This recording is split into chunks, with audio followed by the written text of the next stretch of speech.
What's up, motherfuckers? Uh,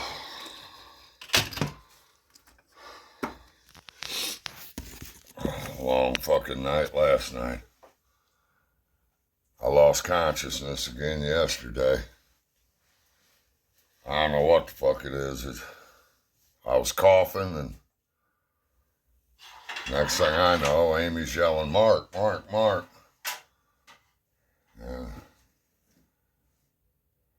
I said, I'm just laying here, but I was real confused, disoriented. I don't know what the hell it is. And at this point, I don't have time to worry about it.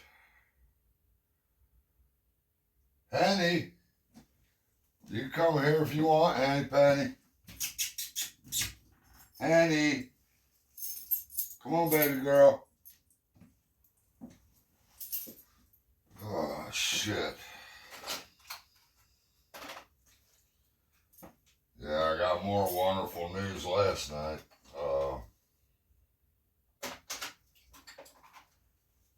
I don't even know where to start with that story.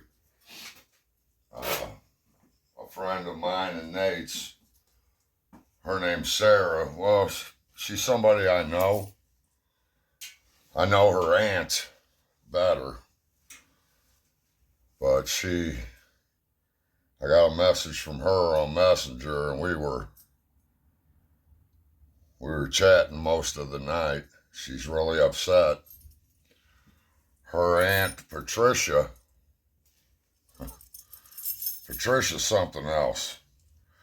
I can be a pretty crude person the way I talk, but her Aunt Patricia, that woman makes me blush. When it comes to being crude and and rough around the edges, I gotta bend the knee and hand my crown over to Patricia. Patricia is one of my best homies, Bobby. It's Bobby's aunt.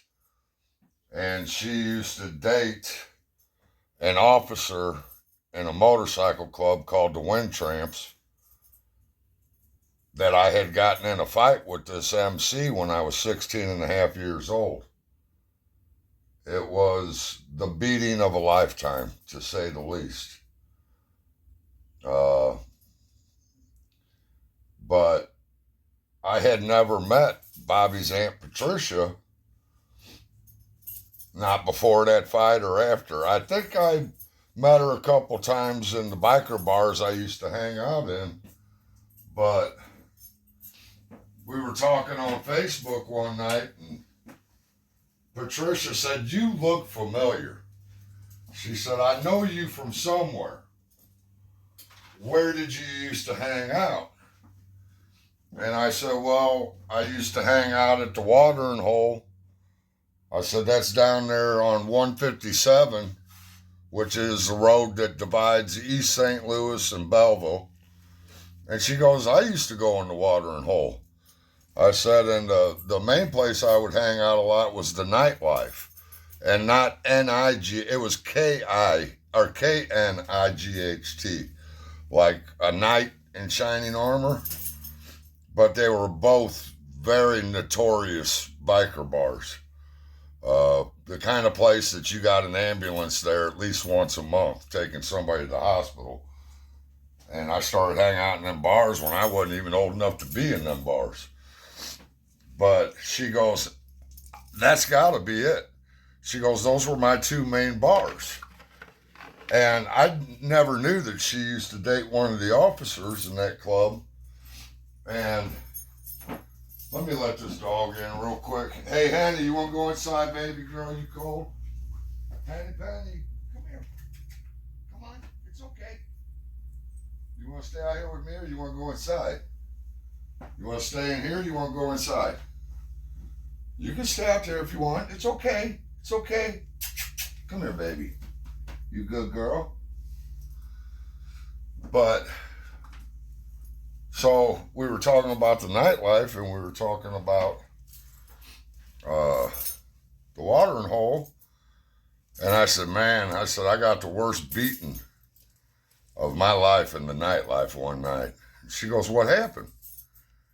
And I said, well, I was 16 and a half, and I was sitting at a table in there, and my friend Billy Roberts had left, him and Bob Youngman, to go get some pot, some wacky tobacco, and I was waiting for them to get back, and somebody come running in and saying, they're beating the guy up real bad out in the parking lot. And I got up and I looked out the back door, and there was 7 of the Wind Tramps stomping Richie Wallace. And I didn't hang out with Richie, but I knew I went to high school with him freshman year, you know. And all I wanted to do was say one-on-one. And I walked up and I put my hand on the guy's vest and I said, hey, man, and that's all I got out. He punched me in the face, and somehow, I don't know how, but somehow I ended up on top of him, and I was punching him, and that was a very, very bad thing, because that's when the first round of beatings start. It did not matter which way I went trying to get up, there was a boot to greet me. And when I say this was the beating of my lifetime, I say that because I had every rib on both sides of my body was either fractured, broken, cracked, every one of them. I couldn't see for a week and a half. I had a pumpkin head. My head was so swollen, and one of my testicles got ruptured. I lost one of my nuts over that fight. And that beating went on for a long time. I kept trying to get up. Make no mistake about it, I was a 16-and-a-half-year-old boy. These were not only grown men, but particularly vicious bunch of guys. They all did federal time for murders and running drugs and guns, and they were good to me later on down the road. I learned a lot from those guys, but that night I had involved myself in their business, and I broke a lot of rules that night. And they made sure that I took the penalty for breaking those rules, and they made sure that I would never forget the penalty for breaking those rules. That went on for a while.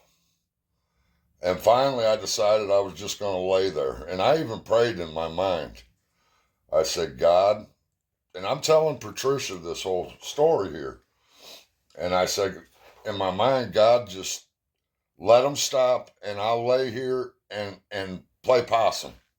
Act like I'm knocked out. And eventually they stopped. It seemed like a lifetime to me. It probably wasn't as long as it felt, but make no mistake, I was 100% at their mercy whether I lived or died, because it didn't matter what I tried to do. I was getting beat. I didn't have a gun, didn't have a knife, nothing on me. And they ended up stopping. And I was laying there, and they were walking away, and one of them said, well, that was easy enough. And I don't know what the fuck I was thinking. But I can yeah, I do, because I can remember thinking, well, I guess so, motherfucker. And I jumped up and I hit one of them in the back of the head, and it started back up again. And I can remember thinking, this is how I'm going to die. In the chat, in the gravel in this damn parking lot. That's how I'm going to die. And they took the boots to me again. And when I say it was vicious, they were not giving me any slack because I was a teenager. Let's just say that. I see people all the time talking in videos about guys in motorcycle clubs and what they would do and this and that. I assure you, you fuck around with some of these MCs and you're going to open up a whole can of shit that you are not prepared to deal with. I don't give a fuck who you think you are. I assure you, you will wish you did not open that can up. But, so I just figured this is how I'm going to die. Well, I told Patricia, I said, and the barmaid, her name was Freddie. I said, and I swear that bitch had a mustache. And she said, no, sweetheart. She was the owner. Freddie was the owner of that bar. And she did have a fucking mustache. Not a full mustache, but she had at 16 and a half, she had more hair on her lip than I did. And she come out and she shot a shotgun in the air. And I know it was a shotgun because I heard it go off. And I heard her pump another round in it. And she said, you get off that boy before you kill him. And they stopped. And I heard them walking away. I heard the kickstands go up, the bikes fire up, and they pulled out. Next thing I know, Freddie's kneeling down by me. I can't see shit. My head is already so swollen I can see nothing. And she said, sweetheart, are you okay? And I'm not wanting to act like a pussy. Yeah, I'm all right. I'm all right. And I hear a car pulling in. And then I heard Billy Roberts said, is that fucking Mark? And the car sped up and they stopped and I heard the doors close and them running over. And Billy said, what the fuck happened? And Freddie said, he got in a fight with the Wind Tramps. And you could look that club up. Tommy Taylor, Troy Paparot, Trey, all of them. I got along with later on in life really good. They were good to me. As a matter of fact, when they took Tommy to Federal Joint, they were just bringing me in. He gave me a big old huge bag of commissary. Mark, you want this? But anyways, back to the story. Freddie says he got in a fight with the Wind Tramps. And Billy said, Mark, I told you to fight back, not commit fucking suicide. What are you doing? And I said, I got my ass kicked, Billy. And he goes, yeah, you got your ass kicked. He said, but you got balls, man. To be honest with you, I'd like to say I was being noble and I was trying to get people to fight one-on-one the way it's supposed to be. Where I grew up, there is no fair fight. There is no fair fight. And that night psychologically affected me. That's when I started carrying more than one knife on me, minimum. If I could get a pistol, I had a pistol on me. Because it's a very traumatic experience being beat like that. I mean, it was vicious. And there's not a damn thing you can do about it. You are literally at the mercy. I was at the mercy of those men, whether I lived or died. And there was not a fucking thing I could do about it. So I started carrying knives and guns, and I decided before I was ever in that situation again, I will stab somebody to death or I will shoot them. But I never wanted to feel that feeling again. And like I said, make no mistake, I was doing every fucking thing I could to get up and fight.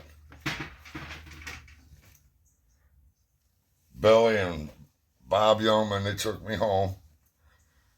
and I couldn't see. I couldn't have got home unless they took me home.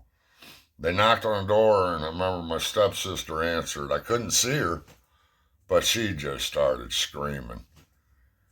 My stepdad helped me upstairs, went to bed. This is during a weekday. I was supposed to be in school. I'd been gone for like 2 weeks partying and woke up next day and my mom and stepdad had gone to work. I tried to get out of bed. I could not straighten my body out because my nut was so swollen. It ruptured. It was so swollen when I would try to straighten up, it would pull my ball up into my intestines. I could not straighten my body out, and I couldn't see shit. I laid there on the floor and pissed myself because I couldn't move. I was beat that fucking bad. They got home from work, and my mom come in. She said, "You're still in bed?" I said, "Mom," I said, "I can't straighten my body out. My groin hurts bad. I couldn't see nothing." And she sent my stepdad in to take a look, and I'll never forget his voice. He said, "Jesus fucking Christ." He said, "We got to get him to the hospital." And we got to the hospital. They were wanting to cut my testicle out. And I said, "You ain't cutting my nuts out. Or that nut out." And they said, "It doesn't do nothing no more. It's ruptured. And you will be a risk for testicular cancer down the road if we don't remove this." I said, "Look, motherfucker, God didn't bless me with some donkey dick, but I've always had big balls. You take one of them, I'm going to be lopsided and fucking throw my whole balance off, you know? No, I don't care if it don't do nothing.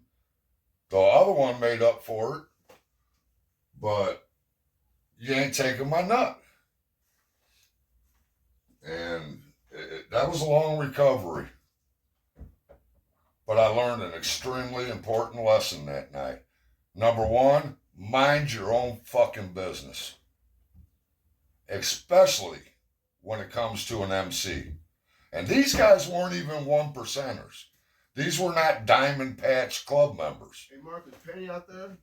Yeah, she's out back here. Okay. You didn't open the gate, did you? No. Come on, you gotta go inside, Penny. Come on, I'll let you in, baby. Come on. Come on, baby girl. Go inside.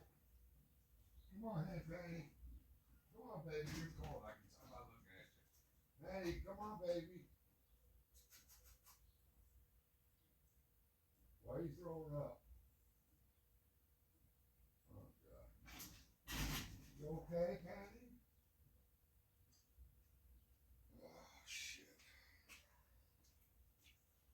She don't want to go in, I guess. But anyhow, I'm taking a long way around the barn again, but needless to say, it was a very traumatic experience for me at 16 and a half years old. And Patricia, after I told her that story, and it didn't take me as long to tell it as it just took me to tell you guys, she said, "Oh my God, you're the boy that wouldn't stay down." I said, "Oh no, I only got up once." And she said, "No, I used to date one of the officers in that club, and that's what they called you. They were always talking about the boy that wouldn't stay down." And like I said, when they took me to the hospital, the police were called. I told the police I didn't know who they were. I told them I was going by a bar, there was a fight, I got involved, and I got beat up. I didn't say nothing about an MC. And I guess those guys, Tommy and all of them, I guess they respected the fact that I didn't say nothing to the police. And they respected the fact that I fought as hard as I did and at least tried. But like I said, and make no mistake about it, I lost badly. Badly. That was the worst beating of my life. I've had a lot of beatings. I've been cut. I've been stuck. I've had a bullet go through my body. But that was the most violent, traumatic ass whooping of my lifetime. But those guys must have respected me because they looked out for me after that. I learned a lot from those guys. That's where I was always hanging out in the biker bars. You want to go inside, baby girl? Come on, hey, Penny. Come on, baby. You look cold, sweetheart. Come on. You know, I always hung out in the biker bars, and my uncles always had bikes, but that's, you know, when I started getting involved in knowing people in the MC culture. I was never in an MC. I never prospected. I never was in an MC. But I know the rules to that lifestyle. And I know people in a lot of different clubs in different states. But all I am is somebody they know. I'm not their brother. I don't pull no weight with none of them. You know, to them, I'm somebody that is cool, follows the rules, but that's all I am. There's a difference between a hang around, a prospect, and a patched out brother. Big difference. But anybody out there, just so you know, I've heard a lot of people on videos talking shit on club members. Please take my advice. Don't poke that fucking bear. Because I promise you, you are going to get a hell of a lot more than you ever fucking dreamed of dealing with. I got very lucky that night that woman came out with that shotgun. I don't know if I'd still be here. And like I said, they didn't show, just because I was 16 and a half years old, that didn't mean shit to them. I had put my hands on one of their brothers, and when I ended up on top of him, his cut hit the ground. And I'm really lucky that I ended up getting away with the wounds that I got and not just shot in the fucking head. Because these guys did end up going to federal prison eventually for murders and all kinds of shit. But after that, they were actually good to me. Maybe on some level, they respected me. That's what they called me, though, according to Patricia, I was the boy that would not stay down. I did at one point, playing possum, and I don't know what the fuck I was thinking. When that guy said, well, that was easy enough, something in my head just ping, and my dumb ass come up and hit one of them in the back of the head. I'll put a picture of that bar. One of my friends put a picture of it up on Facebook. Said, Mark, ain't this the bar you lost one of your nuts in? And I said, yeah, they don't call me Lefty for nothing, motherfucker. Because they were getting ready to tear it down. The main bars that I hung out in when I was younger, me and Nate and all of us, most of them are parking lots now, or Metro Link stops for the train. They were the bars that respectable people did not go in. Like I said, a lot of those bars, once a month there was a fucking ambulance taking somebody out of that bar.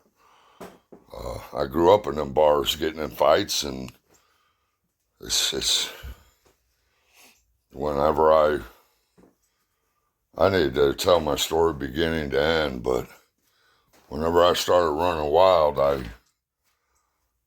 there's a song by Simon and Garfunkel called The Boxer. It talks about seeking out the poorer quarters where only the ragged people would go, you know. I sought out the roughest places I could go. I was a young man on self-destruct. I didn't get all these scars on my face for nothing. I mean, got side of my nose, my fucking forehead. That one right there, it goes right there. That was a full bottle of Budweiser. Cut my eyelid, the side of my nose there. And then this whole chunk right here, you can see my cheekbone. That meat was just hanging on the side of my face. I had to go to work. I was a roofer. Had to go to work the next day. They sewed my face up, and I'm pulling big blood clots, big plugs of blood out of my nose, pulling them nose hairs and stitches, but I had to be able to breathe. I was a roofer. And back then, we had to carry our own shingles, 80-pound bundle shingles, up them fucking ladders and stock the roofs, and that's before they had pneumatic nailers. We were hand banging everything. I used to be able to lay 2.5, almost 3 squares of shingles, which is almost 3 squares. 1 square of shingles is 10 by 10 square foot. That's 3 bundles of them old 3-tab asphalt shingles. And they weigh 80 pounds a bundle. And by the time I was 22, 23, I'd throw 2 of them bundles on my shoulder, 160 pounds, and I'm carrying 160 pounds on my shoulder up fucking ladders. Nate, Bobby, all of us, we were all roofers. We roofed 6 days a week, and we were in the fucking bars every fucking night. I don't know how we did that, even as young men. I mean, every night. There was a lot of mornings we'd go to work, puking off the side of the roof or shitting in the roll-off dumpster, but we were at work because we needed fucking beer money. But I told Bobby one time, I said, man, I think the reason we were fucking motherfuckers up so bad, I started roofing, I was running away, from 15 and a half until I got made a ward of the state. And then the state of Illinois put me up in Chaddock and Quincy, Illinois. But I was running away a lot. And when I was on the run, I worked for this guy $50 a day. Cash money as a roofer. Jim Elmore, he's dead. Gone now. But we worked down in East St. Louis. And he'd work us sun up till sundown. But in 1980, for a 15, 17-year-old kid, $50 a day was damn good money. Tax-free, But I told Bobby, I said, I think the reason we were fucking so many people up is because we did that kind of work. There's a difference between weightlifting strong and construction strong. I call the construction strong, what I call it is cock strong. It's a different kind of strong. When you're a roofer, it's a miserable job. My dad is a union carpenter. And roofers the shinglers fall under the carpenters union here in St. Louis. My dad used to work out of local 1987. But they've combined a couple of the union halls now, so the number changed. But, my dad told me one time, he said, I don't know how you and your friends roofed for all them fucking years. He said, you couldn't pay me enough money to do that job. And he said, roofers got to be on drugs. I said, well, most of us were, and we drank, every fucking night. We were in the bars and we would rent out these shotgun houses. And the reason we called them shotgun houses is you could literally take a 12-gauge shotgun and put it in a window and pull the trigger and damn near kill everybody in the house. Just little bitty tiny box houses. We called them shotgun houses. We'd rent 2 or 3 of them out all over town, and all the brothers that's where we'd crash out. We'd hit the bars at night, fucking fighting, drinking, and we'd be on roofs 6 days a week.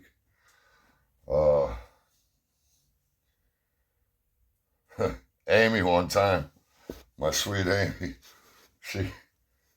when we first got together, I was gypsying when we met. For a while, we bounced around from brother's couch to brother's couch. And after about 4 months of that, we stayed in a hotel for a while. And those hotel rooms now, you ain't gonna find one that don't have bowl holes in the wall. And then we finally got an apartment and moved out to Arizona, got our first house. We paid this house off back here. But I used to take a bag lunch to, she'd make me a bag lunch every day for work. And she showed up to eat lunch with me one day. And because I had forgotten my lunch. And every day I had a little note in my lunch saying I love you or have a good day. And all the guys used to rib on me and fuck with me about my little notes she would put in my lunch. But I knew what the deal was. They was just wishing that they had a woman that put little notes in their lunches, you know. All my brothers will tell you that the day me and Amy got together is the day that my life changed. She's been a godsend, but we got done eating and I got back. I'm not the kind of guy, the rest of the guys went to Jack in the Box. And I'm not the kind of guy, when lunch is over, it don't matter if the boss is there or not. My ass is going to be back on the roof laying shingles. We weren't getting paid by the square then. He was paying us by the hour because he tried paying us by the square. And when you're getting paid by the square, every bundle of shingles that you're opening up, you take the UL label off. 3 UL labels equals 1 square. He quit paying us by the squares because we were getting in fist fights on the roof over the straight runs. Because you can lay the straight runs quicker than the valleys or the rakes. And the dormers and shit where you got step flashing and stuff. So he ended up paying us all by the hour because when he tried paying us by the square, we'd be beating the hell out of each other on the roof. But she goes, you need anything before I go? And I had fired the generator up and I got up and, hooked my gun up and I said, yeah, bring me up a bundle of them shingles. And I was just fucking with her. I didn't even think she could lift a bundle of those shingles up. But I'm pop, pop, pop, pop, laying shingles. And boom, behind me, the whole roof fucking shakes. She's lucky it didn't go through the roof in between the rafters. She dropped it. She come up the fucking ladder with a bundle of shingles and dropped it on the roof right behind me. It was only a 1-story, but she couldn't have weighed but 110 pounds. And she flipped an 80-pound bundle of asphalt shingles on her shoulder, took it up a fucking ladder and dropped it on the roof behind me. I go, what are you fucking doing? She goes, you said you needed a bundle. I said, I was just teasing you.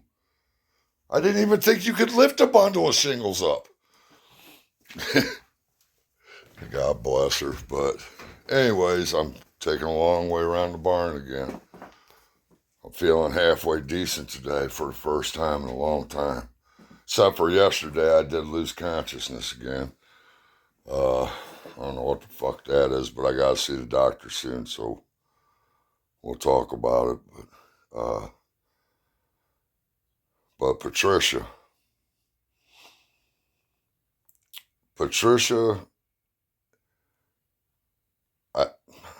I hold the woman in very high regard.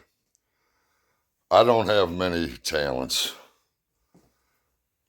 If I got any talent, it's I can take a melody of a song and change the words and make a dirty song out of it. Real quick, I'm good at that. And it's not much of a talent, but it's a talent nonetheless. And I mean, I can get vulgar with some shit. Like Chester's nuts roasting on an open fire.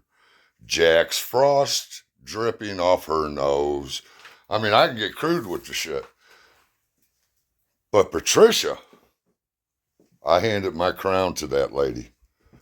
She's probably 8 years older than me. She's a biker gal. And she makes me fucking blush sometimes, the shit she says. And she's the type of person, she is who she is. She gives two shits whether you like that or not. And she does her. And I admire her, I respect her, and I love her very much. And she loves me. I'm her nephew's her nephew Bobby. He was the best man at me and Amy's wedding. That's who I picked to be my best man. Nate Dogg was locked up. Nate Dogg and Bobby are my two best brothers. But her niece, Sarah's younger than me. But she hit me up on Messenger and she said, Mark, I don't know if you know, but Patricia's been on dialysis, kidney dialysis. She had to have a leg amputated some years back, but her kidneys are failing. And she was really upset. She said she's refused to take dialysis now. She took herself off of dialysis. And they have put her on hospice. And, you know, my dad only has one kidney because he was hit by a car when he was young. And I would give her a kidney. If I was a match, she could have one of my kidneys. I mean, my internal organs are probably shit. I'm donating my body to science. It's all set up. When they're done jerking my gherkin, they'll send my ashes back to my wife. It won't cost my wife nothing. When I'm dead, I'm gone. I'm not there. It's just a sack of meat. But I would love, if God would let me, when they wheel my cadaver up in front of that college class, I would love for God to let me witness that, because I guarantee you that professor is going to say, holy fucking shit. Class, this is what you don't do to your fucking body. But I was crying, and I'm not ashamed to admit that. I shed a lot of tears last night, and I was feeling real lonely last night. I've got my wife, but there's a lot of times I don't talk to my wife about a lot of stuff because she's got enough pressure on her right now. I'm not able to work no more because of my health, because of bad choices, and her husband is physically not doing good. And I don't know why, but she loves me. And I love her. What me and my wife have, it goes beyond physical and mental. It's a very deep, very spiritual thing. She is my best friend. She's the mother of my children. She's the love of my life. She's my soulmate. She's the other half. And yeah, she's the good half. But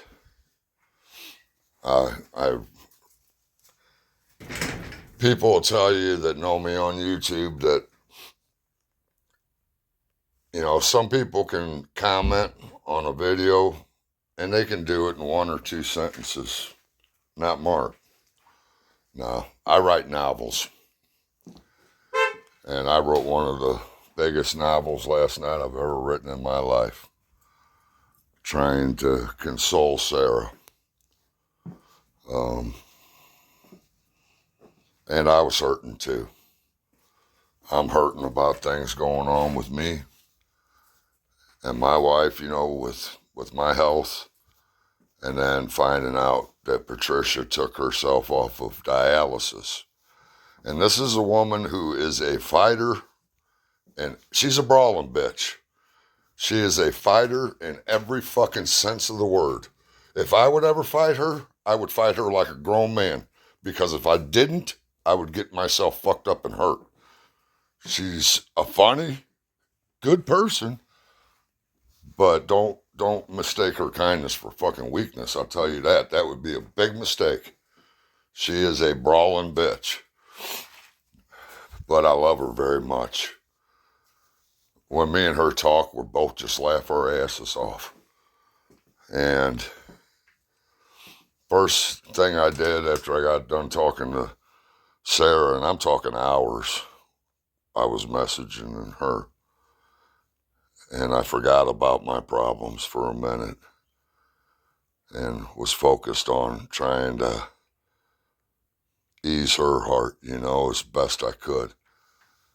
And I told her, I said, Sarah, your Aunt Patricia is a fighter in every sense of the word.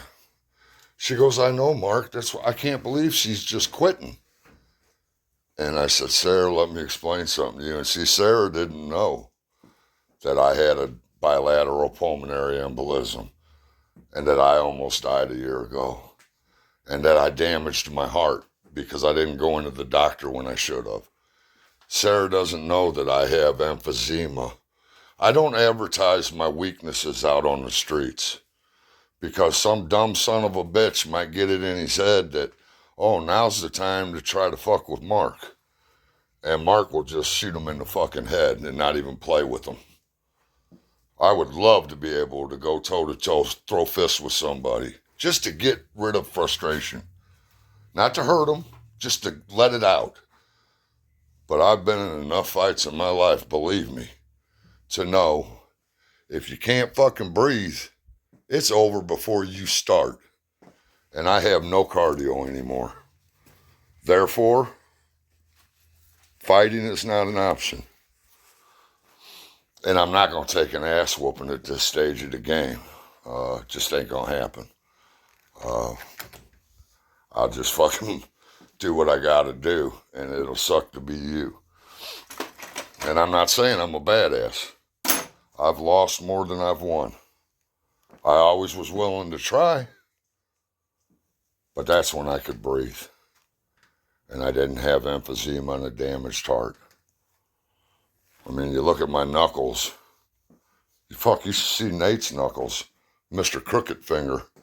Nate's fucking hands look like he's been catching balls from fucking Brett Favre or something, man. Every fucking finger's broken, pointing in a different direction.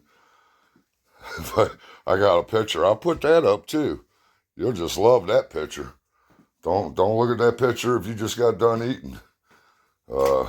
He plowed this dude in the mouth, punched him, and fucking got an infection, man. And the whole top of his hands just wide open, nothing but meat, just split. Had to go to the hospital, get it cleaned out. This gal, he used to date back in the day. Nate always had some honeys, man. Not just one, but two, one under each arm. I put some of them pictures up. But he's a hodo. But he always had a honey back in the day. But this Maria, she was with this guy. We was up at our old hangout at the office, and he asked me if I come in and shoot a game of pool with him. He knows I don't like the bars no more since I quit drinking. Because people get brave, they get loud, and anytime I go in a bar, it greatly increases the chances that either I'm going to get hurt or somebody else is going to get hurt or I'm going to end up in jail. So I would rather just be here with my wife, minding my own business, spending what time I have left with the person I love the most in the world. But my brother asked me to go in and shoot some pool, so I did. And Amy was with me. And Maria's talking about this guy she was with that night. He was living with her, and she wanted him to leave, and she said he wouldn't leave. And Nate said, well, if he tries getting in your car tonight, I'll tell him he ain't getting in the car and he needs to go get his shit tomorrow out of your house. So, hour or so later, Marie decides she's leaving.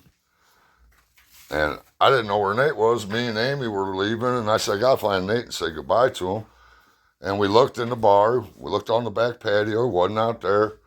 So I went outside, and I look across in the parking lot, and I see Nate's elbow coming up. She goes, what the hell is he doing? I said, he's fucking hitting somebody. Now, this is like a 240-pound man. Nate told him, get out of the car. She don't want you living there no more. And Nate wasn't going to go with her that night. They ended their relationship as friends. And he told her that he would tell the dude, you ain't going home with her. She wants you out of the house. Nate told him to get out of the car. He didn't. Nate reached in the car, grabbed him, and tossed this motherfucker like 6 feet. He hit him 4 times. Remember that night Nate fucking hit that dude? I want my hoodie back. I love you. I'm coming in. I need to get some lunch, and I'll come out. I might need you to hold this for me. Up just a little. I'm going to have a screwdriver there, and hold it up so I can tighten that battery. This thing with those bikes, they rattle so much, shit comes loose. They don't call them Milwaukee vibrators for nothing. But he only hit this motherfucker 4 times. And this was a pretty big boy. And this dude sat in the parking lot, I'm not bullshitting, for like 20 minutes to a half hour. Just looking around. Well, he finally gets up, and he's walking across the street towards the bar. And I stepped in front of him. I said, dude, you need to just get the fuck out of here. You're going to get hurt worse. You need to just go. And he goes, I don't know where I live. I yelled in the bar. I said, God damn, Nate. I said, you knocked the Rolodex out of this motherfucker's head. He don't even know where the fuck he lives. When Nate hits, man, it's like a tank. I was always fast. I could be fighting you toe to toe and then drop down and be behind you, hitting in the back of the head before you could turn around. But Nate and Bobby, man, they've always had those just devastating, make you see a flash of light in the fucking front of your eyes when you get hit by them. They're knockout artists. But, yeah, I'll put a picture up of Nate's knuckle from that shit. You don't want to get bit by a human being. Human teeth, mouth, nasty infections. Nasty fucking infections. And you know, everybody goes for the head. I used to like back in the day when everybody was long hairs like me, because we get in fights in the bars, I'd grab you up by the back of your hair. And if you think about it, it's like punching the palm of your hand. You cannot miss their fucking face. You got them by the back of the hair, by the back of the head, by the hair, and you got the leverage on that neck. You can twist it left, right, and you can't miss their fucking face. But just as somebody that's done some fighting, you will break a man down quicker with body shots than you will going to the head. If you're a knockout artist like Bobby and Nate, by all means, go to the head. I remember a guy in prison one time.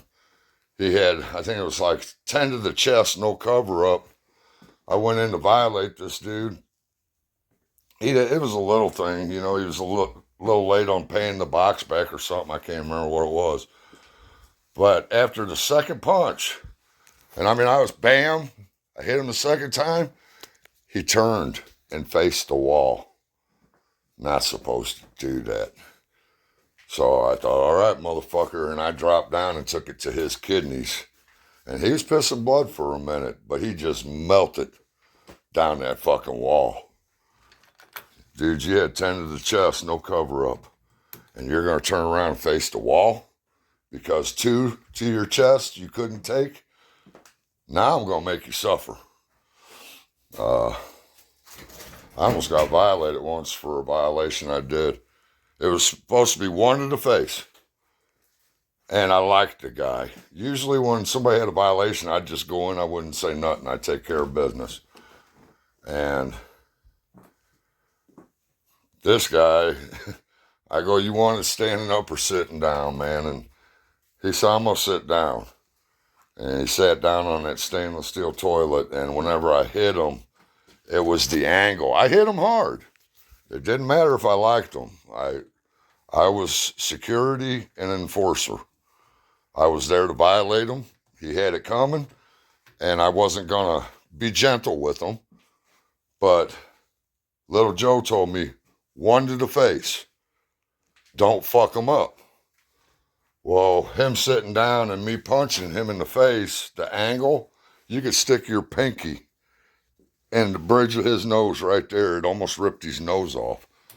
And I started hearing from guys, Little Joe's talking about violating you, man. And I'm like, for what? He thinks you hit fucking old boy more than once. I said, I only hit him fucking one time. So he had both of us go to the gym. And he goes, how many times he fucking hit you? And he said, one time. And Joe goes, damn, you are my bone crusher. And I don't even hit hard compared to my friends. But I used to be fast as fuck. I mean, fast.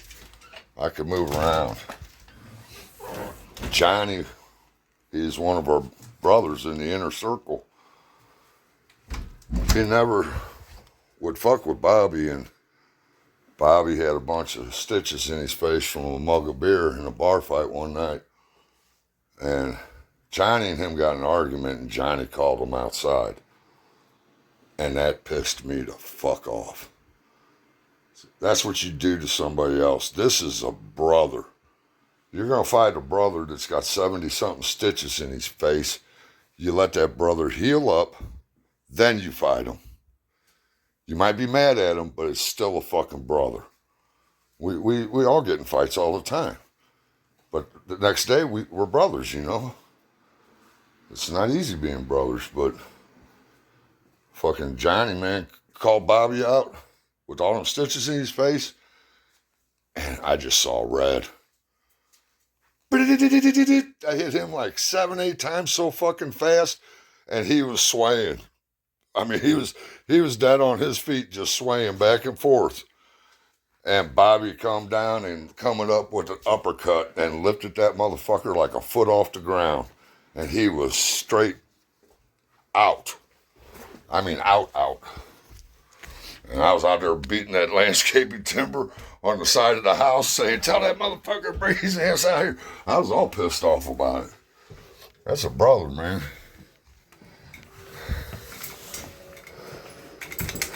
Hey, Salty. There's the Nick, though. But yeah, I was up.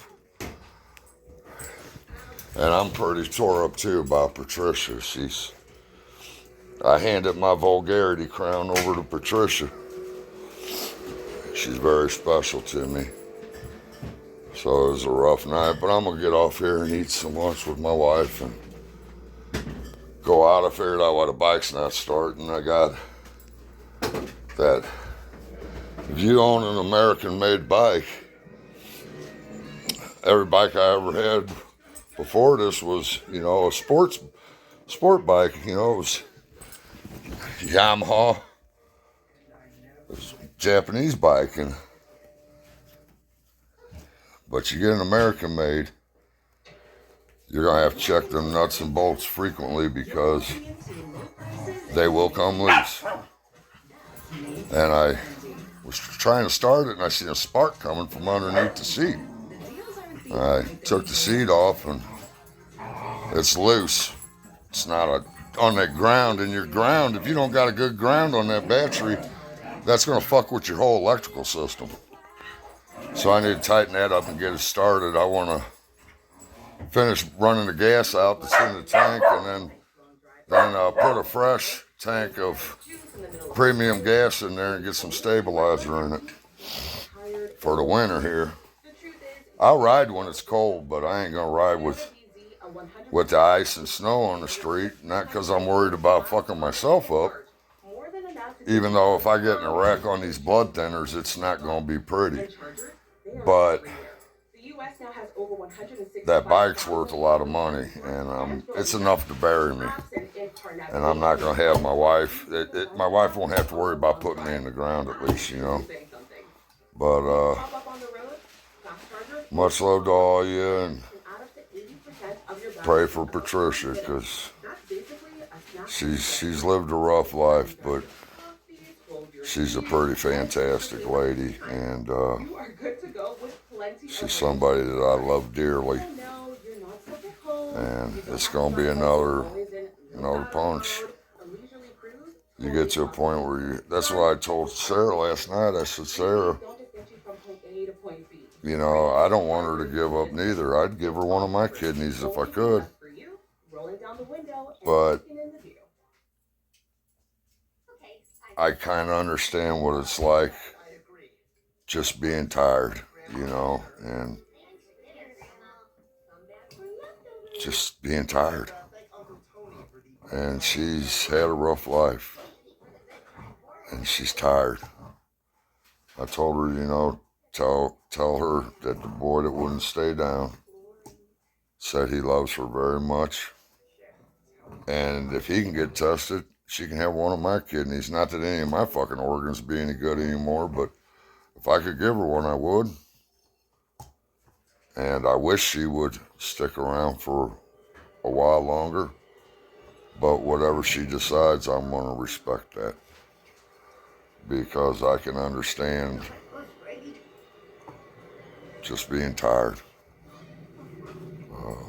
Reason I'm around is because my wife loves me and wants me to be around. But you lose so many people in your life, and after a while it's like, and this isn't the world that I grew up in anymore. I don't even recognize this world. Don't really even recognize it anymore. But like a wise friend of mine once said, don't get scared now, motherfucker. We're going to, like the traveling Wilburys say, we're going to take it to the end of the line. But love and respect to all of you. Peace out, mofos.